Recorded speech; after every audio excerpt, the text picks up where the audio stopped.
Hey, so before I begin today, I want to ask you to do one thing. Save this episode, put a little star on it, bookmark it, whatever your app lets you do, because this is one you're going to want to come back to again and again.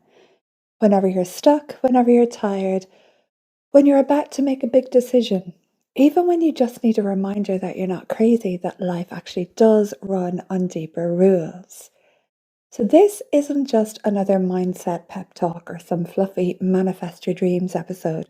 What I'm going to share with you today is more like a map, a secret map that's been sitting under your nose your whole life, but nobody ever taught you how to read it properly.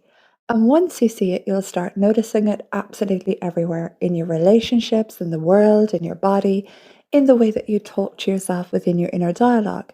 And once you see it, you cannot unsee it.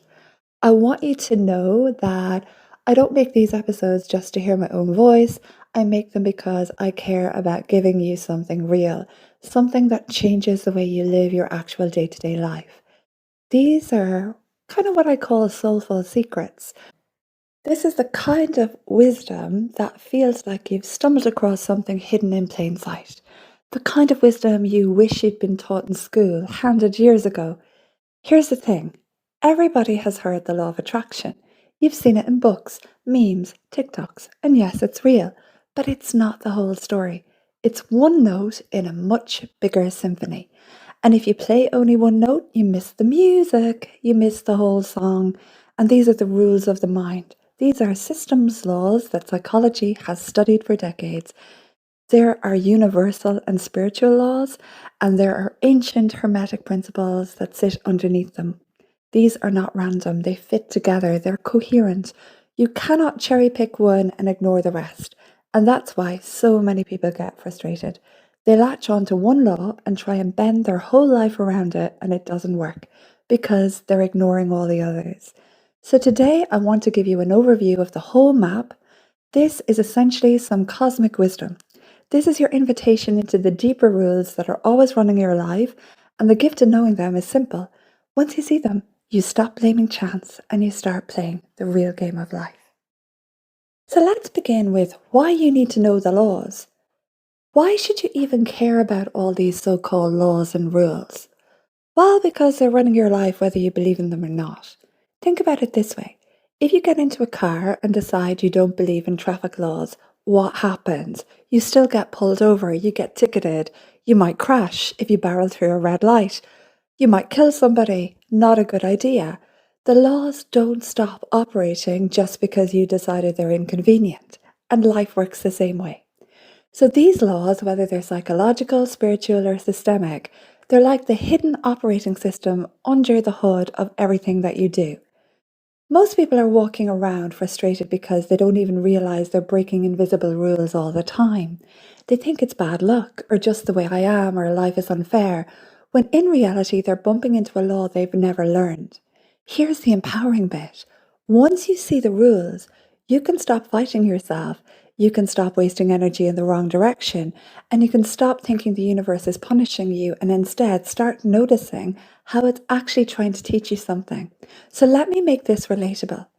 If you're in a relationship and the harder you try to make your partner love you, the colder they get, that's not personal failure. That is the law of reversed effort. Push harder, get less. If you understand the law, you stop blaming yourself and you try a different approach. If you're burnt out because no matter what you do, chaos keeps filling your life, that's nature abhors a vacuum. You haven't claimed your space, so it gets filled with junk by default. Once you know the law, you stop being surprised and start making conscious choices about what to let in. If you keep attracting the same kinds of friends, lovers, or jobs over and over, that's the law of resonance. It's not a curse, it's not fate, it's simply the universe mirroring your vibration back to you. Change what you're broadcasting, and the pattern will shift. So I hope you begin to see what I mean. These are not abstract spiritual slogans, they're real patterns that show up in everyday life. And the more you understand them, the more life feels workable. Not always easy, but navigable. And that's what I want for you to feel like you're not stumbling in the dark anymore, that you have a torch and that you can see the signs and that you can steer instead of just react. So let's start with the rules of the mind, because honestly, this is where people feel it the fastest. These are the principles that show you just how powerful suggestion, imagination, and belief really are. So the number one suggestions come from internal dialogue. So you might have heard this line before. It's taught in every hypnosis training. The brain cannot tell the difference between reality and imagination. Now that's not technically true. Your brain is hardware, your mind is field. Consciousness isn't locked inside your skull. But here's the point. Whatever you vividly rehearse, your system, that's your body, psyche, and energy, treats it as real. And that is why one memory of humiliation can make your stomach twist like it's happening right now. That's why one vivid daydream of standing tall and unshakable can steady your whole entire body. The nervous system doesn't check the facts, it responds to the story. So let me give you two stories.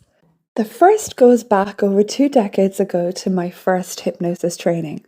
So we used to do what's called the arm test. You'd stand there with your arm outstretched and then someone would gently press down. Now here's the trick. First we'd ask, think of something shameful, something that made you sad. Within seconds, your arm would collapse like jelly. You couldn't resist the pressure. Then we'd flip it.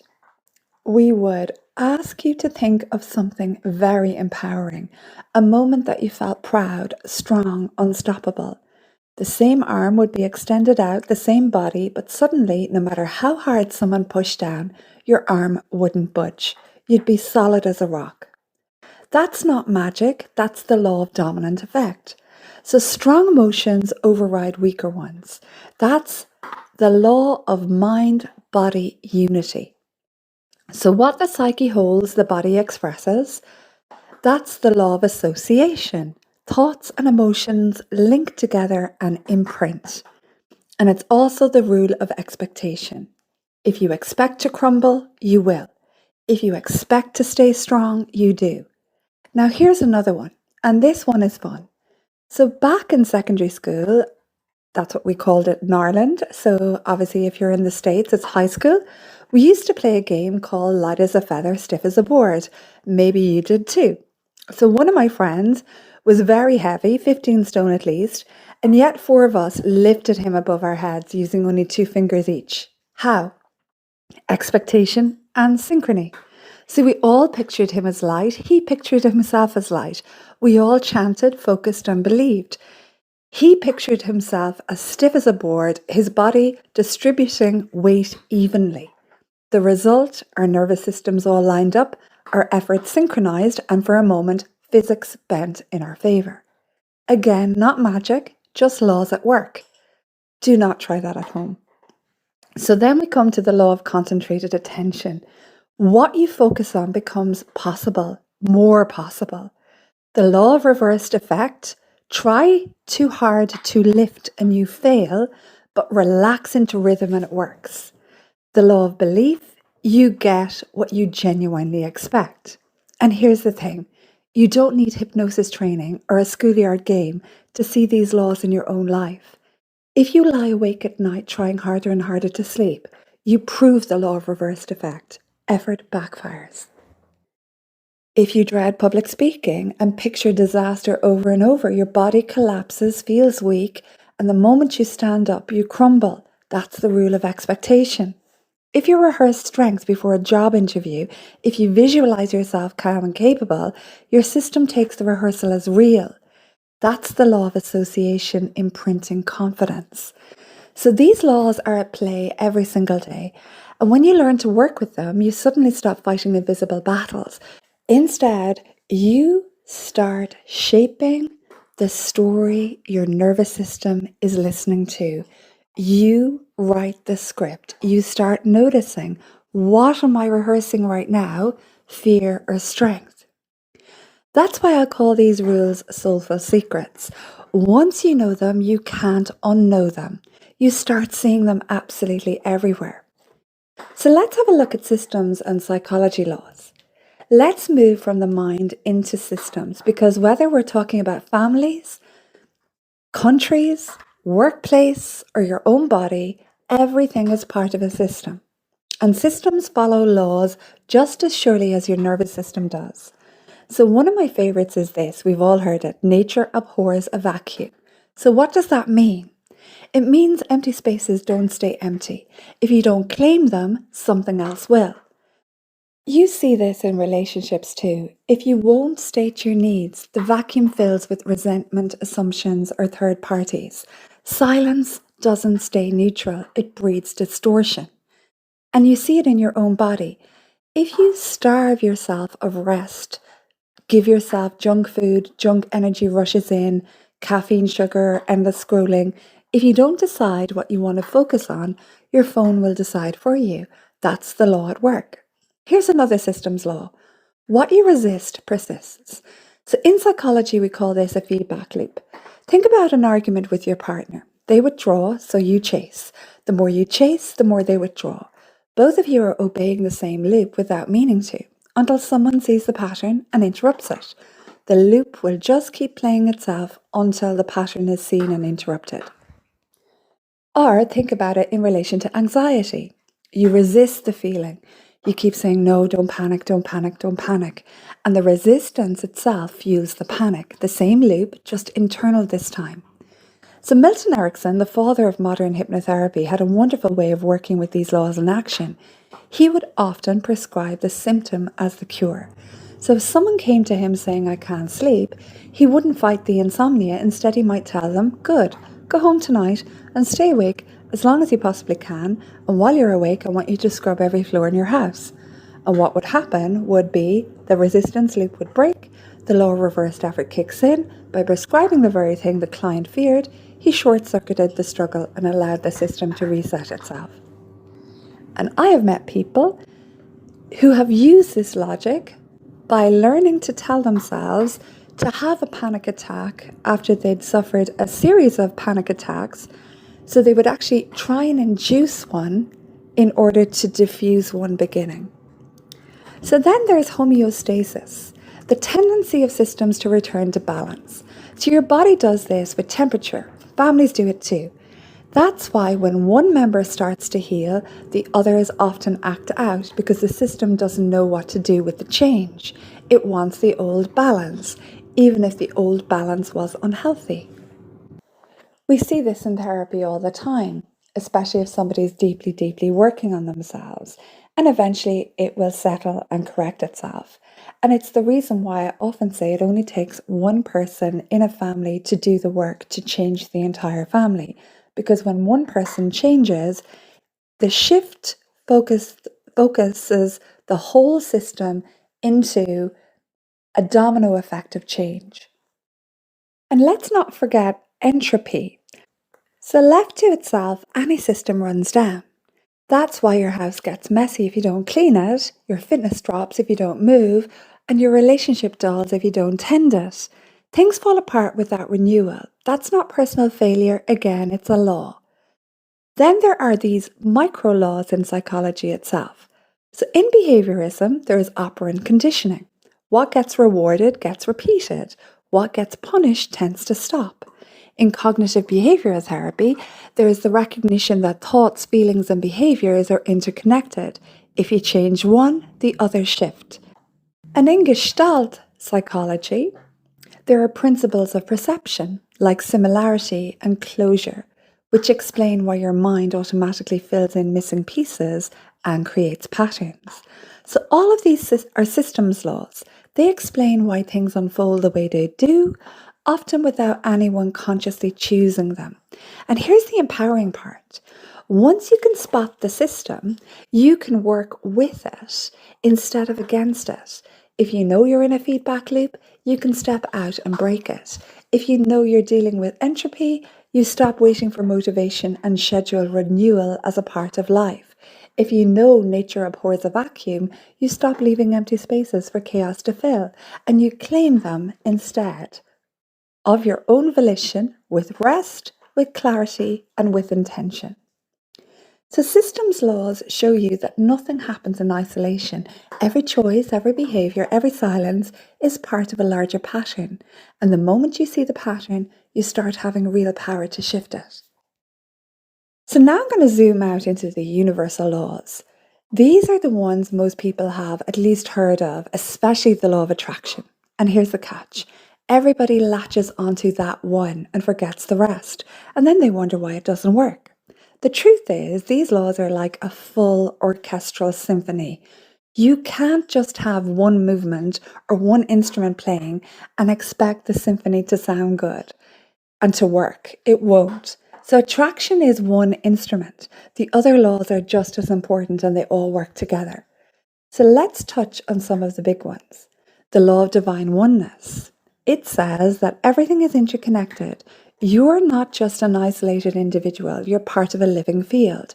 And that's why your mood changes when you walk into a room full of tension, because you're part of the whole system. And mirror neurons. But anyway, the law of vibration is the next one. And this says everything moves, nothing rests. Your body vibrates, your thoughts vibrate, your emotions vibrate. Think of it like tuning forks. Strike one and the other starts humming in resonance. That's how you click with certain people instantly and feel repelled by others. And then there is the very famous law of attraction, like attracts like. Focus on what you want and you draw more of it into your field. But, and this is important, it doesn't work in isolation. So without action, without alignment, without clearing resistance, you're just daydreaming and you need all the other laws, such as the law of correspondence. This is classic, as above, so below. So the micro reflects the macro. The inner reflects the outer. So the law of correspondence has often been used in phrases like life is a hall of mirrors, etc. So your inner chaos shows up in your outer world. Your outer world mirrors back to your inner. Then we have the law of action. This is the antidote to magical thinking. So you can vision board until you're blue in the face, but unless you take inspired action, nothing happens. The universe meets you halfway, but you have to step forward. And then we've got the law of cause and effect. This overlaps with both psychology and systems theory. Every action creates an outcome. This isn't punishment or karma, it's physics. What you plant grows. The law of compensation deepens this. It's not just about effect, it's about return. The effort, energy, and seeds you put in eventually show up in harvest, though not always in the way or place you expect. The law of perpetual transmutation of energy says nothing is stuck forever. Energy is always shifting form. Your despair today can be alchemized into wisdom tomorrow. The creative act is literally the law in action. Then we've got the law of relativity. It reminds us that everything is relative. A problem only seems unbearable until you put it beside another perspective. And that's why gratitude can transform your entire inner and outer state, your energetic state. It reframes relativity. The law of polarity tells us everything has an opposite, hot and cold, love and hate, beginnings and endings. One defines the other. And that's why breakups hurt so much, because they live on the same spectrum as intimacy. The law of rhythm shows us life moves in cycles. The seasons, the tides, your hormones, even your moods, nothing stays static. And when you know this, you stop panicking in the lows because you know the cycle will turn. And finally, the law of gender. This says that masculine and feminine principles exist in everything. In people, in creativity, in ideas, action and receptivity, structure and flow, both are necessary. So here's the takeaway. None of these laws cancel each other out. They layer, they reinforce, they're all playing at once. And when you start to see them, life makes far more sense. You stop thinking that you're failing when manifestation doesn't work for you and you realize, oh, it wasn't attraction I needed to lean on here. It was action or rhythm or polarity. So now let me go even deeper to the 7 Hermetic Principles, because behind the universal laws sit the older Hermetic Principles.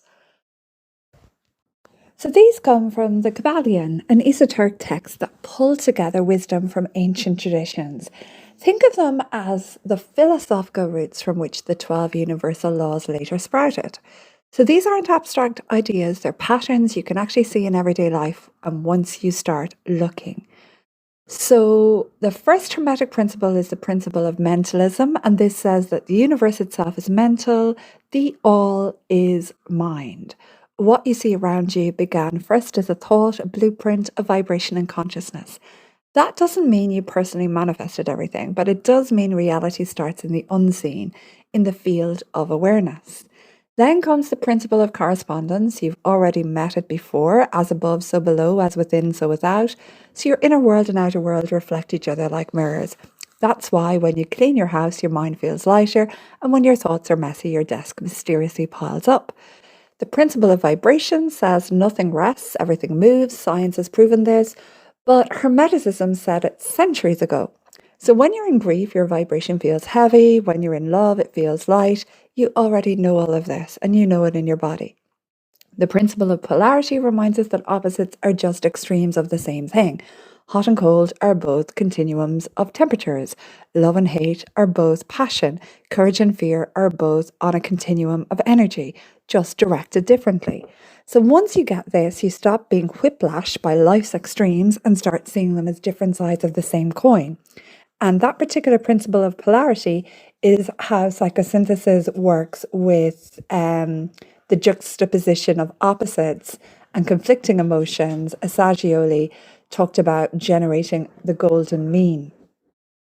The principle of rhythm tells us that everything flows in cycles, so this isn't just the seasons or tides, it's why moods swing, why grief comes in waves, why empires rise and fall.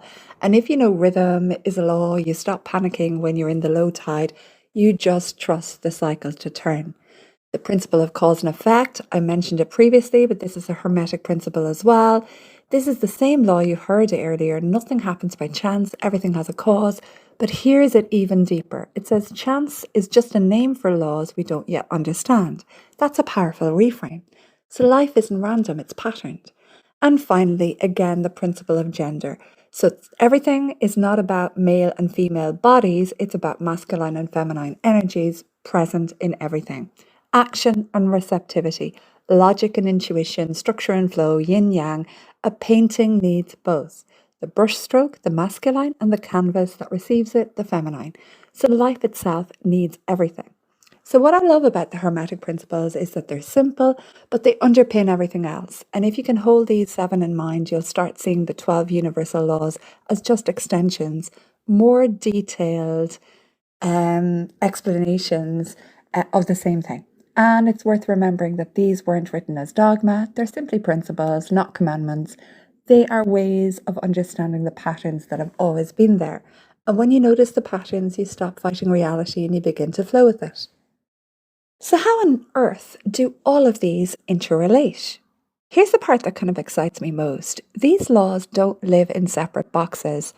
They interrelate with each other. They weave through each other like threads in a tapestry.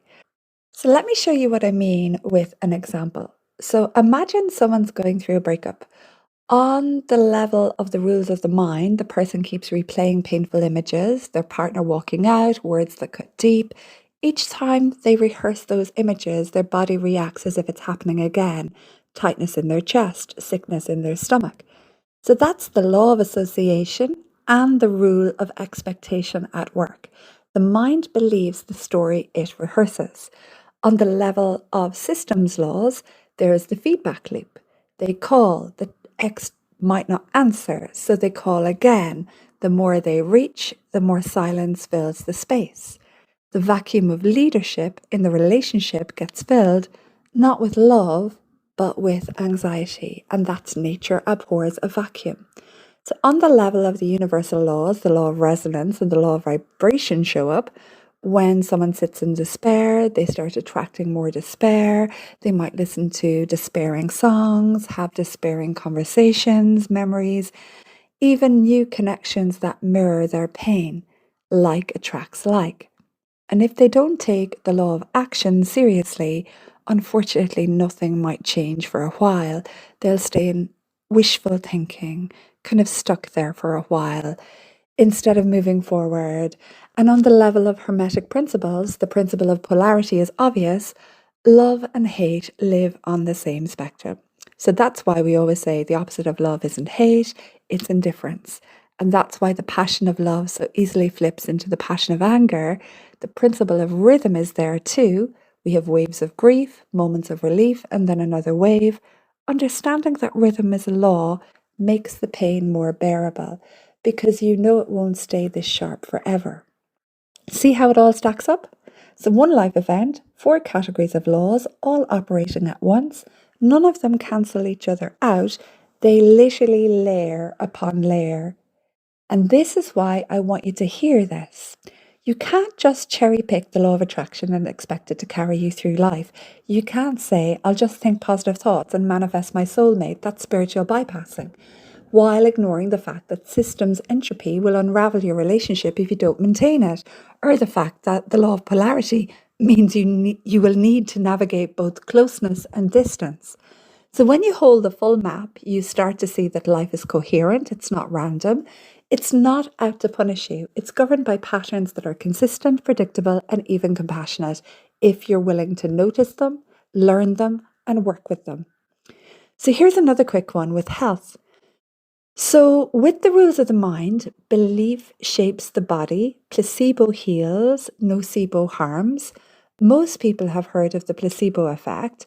So, where belief in a treatment makes you feel better, even if the treatment was just a sugar pill, you'll see it in every study.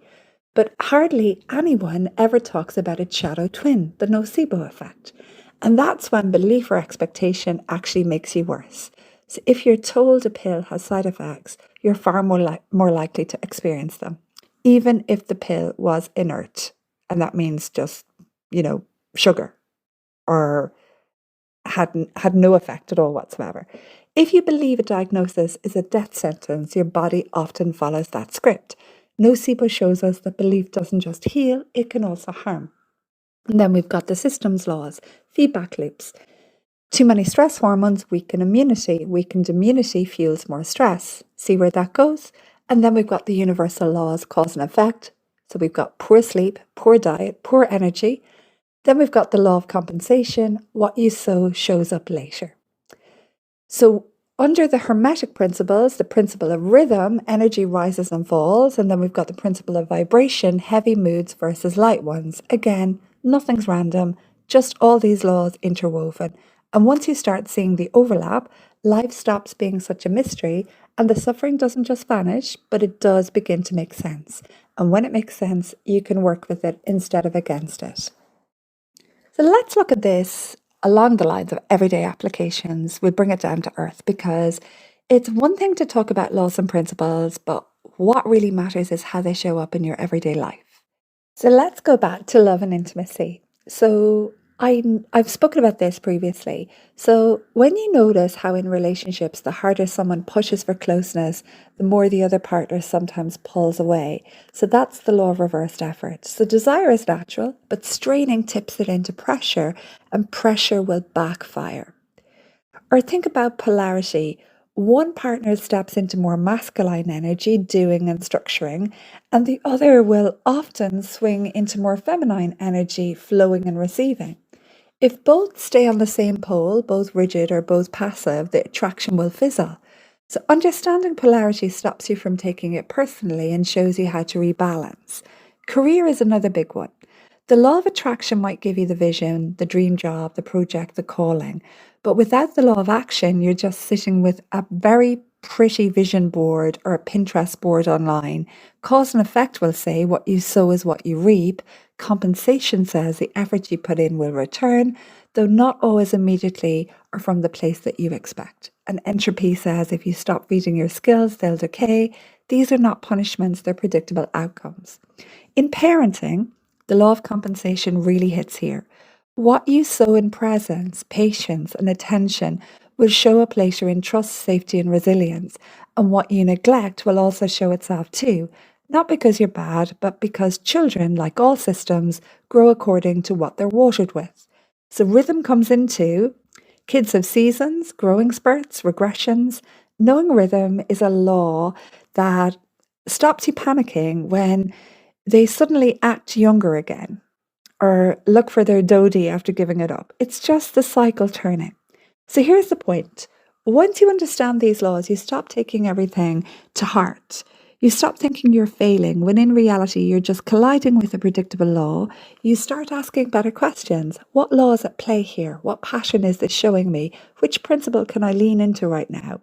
And that's why I want you to really take this episode in, save it, replay it, because once you see these laws in action, you'll start spotting them absolutely everywhere. You'll see them in your body, in your relationships, in your work, in your children, in the world. And instead of despairing, you'll think, I see the law, now I know what to do. So I want to just offer at the end some reflections and soul work. I don't want you to just nod along and think, okay, that was interesting. Here's how you can use this, because the more you engage with these laws, the more they start revealing themselves in your actual life. So I'm going to outline something in 3 parts, right? A little bit of a questionnaire, some journaling prompts, and then a short guided reflection that you can allow yourself to tune in, check in with yourself and reflect. So grab a notebook or just pause me for a moment and think these through. Which of these laws have you heard before and which ones are brand new to you? Where are you pushing harder and getting less? That's reversed effort. Where have you left a vacuum in your life that's filling with something you don't want? Which cycles in your life are you ignoring, pretending they shouldn't exist, instead of recognizing them as rhythm? And what are you rehearsing in your mind every day? Is it fear or is it strength? Next, I'll give you some journaling prompts. So take a few minutes with these, don't overthink, just write and see what comes to mind. If my mind and body treat whatever I rehearse as real, what story am I feeding my mind and body right now? What am I tolerating that actually violates cause and effect? Where am I craving change but refusing action? What's one place I've already experienced compensation that's where something I sowed years ago has finally borne fruit? If I could see my current struggle through the law of polarity, what opposite truth would help me hold it with more compassion? So if you're somewhere safe and you're not doing something that requires your full attention and you're sitting down, undisturbed, with nothing else to focus on, close your eyes for a moment and take a few slow breaths in and out. So bring to mind one thing in your life that feels heavy right now. Don't run from it, just invite it in and hold it gently. Now imagine placing that situation into a larger field, like you're zooming out with a camera. See it resting inside the wider web of laws and patterns that we've been talking about. The laws of the mind, the laws of systems, the universal laws, the Hermetic Principles. Ask yourself quietly, what law might be at work here? Maybe it's reversed effort. The harder I push, the less it works. Maybe it's entropy. Things falling apart because you've stopped feeding them.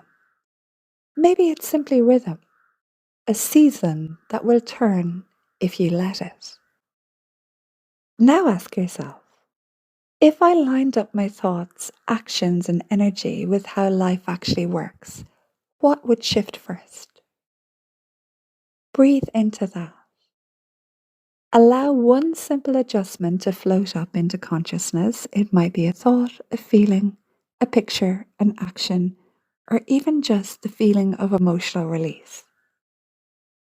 Take 3 slow breaths, gently to anchor it, in and out, again and one more. And when you're ready, open your eyes. So that's it. Nothing dramatic, nothing mystical, just awareness. But remember, awareness changes absolutely everything. Because once you can name the law, you can stop fighting it and start flowing with it. So here is where I want to leave you today. These laws don't wait for our permission. They don't pause until we're ready. They don't bend just because we didn't know they existed. They run whether we notice them or not. And the gift of knowing them is this. Once you see them, you stop blaming chance, you stop blaming yourself, you stop thinking you're cursed or unlucky or broken. You start realizing, oh, this is just how life works. And if I can see the pattern, I can change how I move within it. So therefore, it's going to gift you agency. That's what I want for you is agency, autonomy, action. So I want you to save this episode. I want you to come back to it when life feels messy, when you're wrestling with some issue, when you're, just turning things over in your mind, or you feel you've had a messy, chaotic week. Come back and remind yourself what law is operating here. And because when you can name it, you can see it, you can analyze it, and you can pick it apart and work with it. So this isn't just a one-time listen, it's a resource, a touchstone. I made it for you because I want you to have something solid to hold on to when you feel like everything's spinning. Think of it as your pocket map. And once you can unfold this, anytime you forget the way, you'll find that you can reconnect with your inner self, regroup, and just decompress. So hopefully in time, I will go into these and explain them a little bit deeper. That's really a fast whistle-stop tour of all of these laws one by one. So in time, when I get the chance, I will write a little bit more. We'll go deeper, we'll get practical, and I'll give you more tools to actually live them. But today was about giving you the big picture, the overview, the sacred architecture that holds it all together. So here's my invitation. If this resonated with you, I'd love if you would share it with someone who needs to hear it. If this episode gave you something valuable today, can I ask you for a small favor? This show is still a baby. It's not even a week old on YouTube, and it's only 3 months on Spotify. And every single follow, every like, every share really does help it to grow. If you've been listening and finding yourself nodding along, smiling or feeling seen, that's your signal to tap that follow button or hit like. It might feel small, but I appreciate it. It makes a huge difference. And it just tells the algorithm, yes, this matters. So remember, these laws don't wait for permission. They run. The question is, are you going to keep breaking yourself against them, or are you going to learn to flow with them and play the real game of life in your own favor? That choice is yours. I'm Annie, and wherever you are in the world right now, I wish you a very beautiful day. Thanks for listening.